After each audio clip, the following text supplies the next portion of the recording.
अच्छा करेगा भला काम करवाए।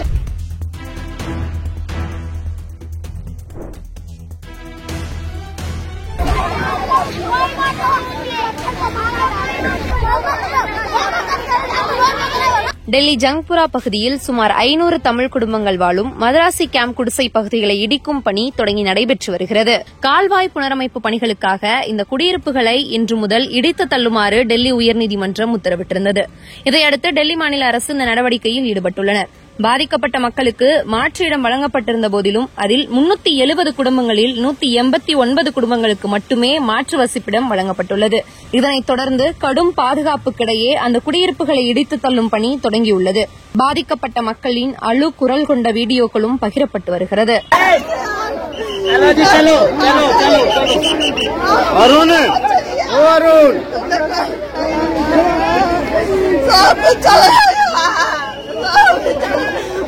आएगा अच्छा करेगा भला काम करवाए मक्कल भला सारा गली में खड़ा हो गया। कहाँ जाएंगे हम लोग, हम कहाँ जाएंगे ये सब पानी में जान संभाल गया, चला कर संभाल गया।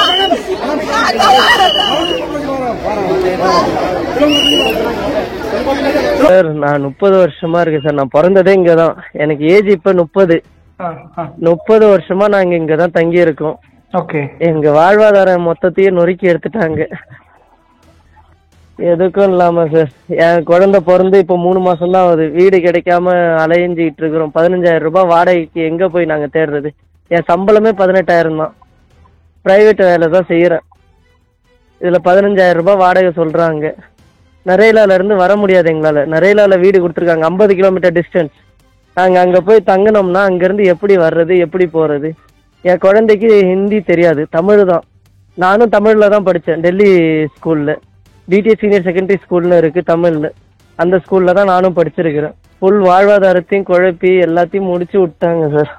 இந்த சம்பவம் தொடர்பாக டெல்லியின் இந்திய ஜனநாயக வாலிப சங்கத்தின் மாநில செயலாளர் நம்மிடையே பேசியதை கேட்போம்.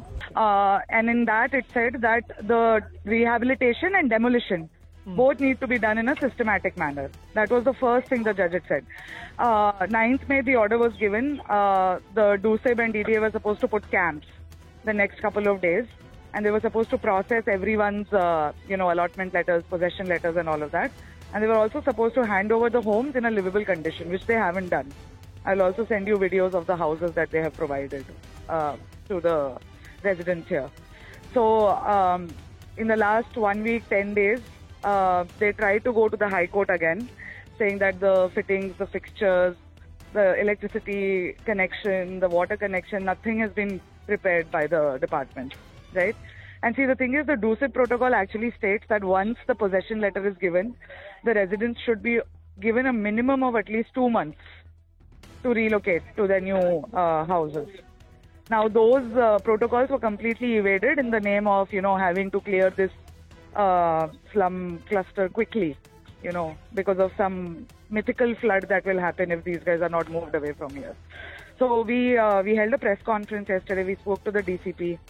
The other issue is also that they send lower level kind of like employees, right, to the slum to talk to people. So they don't have any executive authority or anything. So anytime they brought up the issue that, the court orders have not been adhered to properly, they would just like not say anything. They would not give like the numbers of the higher up officials, the senior officials who are in charge. So yeah, yesterday we said, that the court order stipulated that the demolition should happen on 1 June, but that the rehabilitation should be done and the demolition should be conducted in a systematic manner. From the 20th to the 31st, the people were supposed to move out of Madrasi camp to the flats that they were given in Narela. But what happened was, because the flats were not in a good condition and they didn't know, the JE or the AE that they need to talk to, they went to court again on the 28th. But the matter was dismissed in a few seconds, and DDA was just told, you give them 2 numbers of engineers. This was happening on the 29th, sorry. So they literally had 30th and 31st to talk to the DDA officials to get the electricity, water and all up and running. So yeah, in summary, it's just the process has been rushed incessantly, unnecessarily, and arbitrarily all protocols around rehabilitation have been violated in the name of, clearing this camp out to prevent floods from happening, which in itself is not. 370 were finally surveyed, right? And what happened was there was another thing that the court said. The court had also directed DUSIP to, there were some houses that were not surveyed. So on 19th May, DUSIP actually came and resurveyed some households that were not counted in the initial 370 households. On top of that, outside of the 189 that had been, found eligible, this was around the end of April, there were 26 other households who got eligibility after their second appeal in DUSIP. Basically, in DUSIP, you have a process of appealing your rejection in front of an appellate authority. So out of the 104 households that were rejected, 26 actually were found eligible by the appellate and the competent authority. So even they have got letters, like up until last week they were getting their letters. So their allotment letter, their draw of flats, nothing has happened. So you have 189 people who have been given the possession letter, who are saying that the flats are completely uninhabitable, that it requires them to also do a lot of work, and the government agencies also to, at least like give basic kind of like amenities like water and electricity.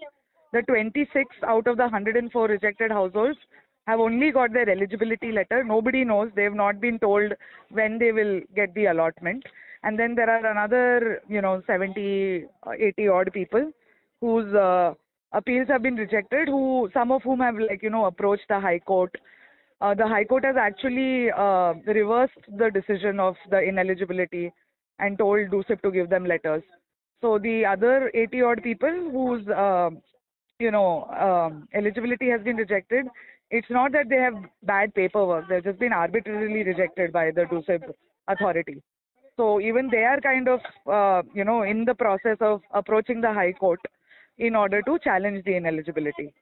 So long story short, all protocols that are there in the DUSIP policy, in the Provisions Act, have been completely violated. There has been no due process followed. The 1 June date for demolition has been adhered to from the court order. Everything that it was conditional on has been completely disregarded by the agencies.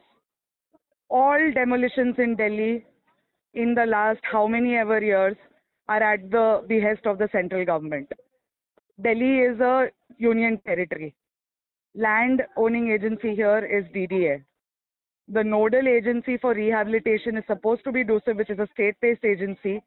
But because DDA is the kind of like land owning agency, usually they end up taking the calls.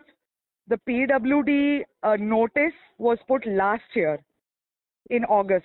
It was put as part of another High Court case that was completely unrelated to Madrasi camp. The PWD notice that was put here was put after the LG, the Lieutenant Governor VK Saxena, came and did a round of all the drains of Delhi, and then just started posting demolition notices everywhere. The Delhi Master Plan 2041 has a list of flood-prone areas, which is made by all the government agencies. Barapula drain is not in the master plan list of flood-prone areas.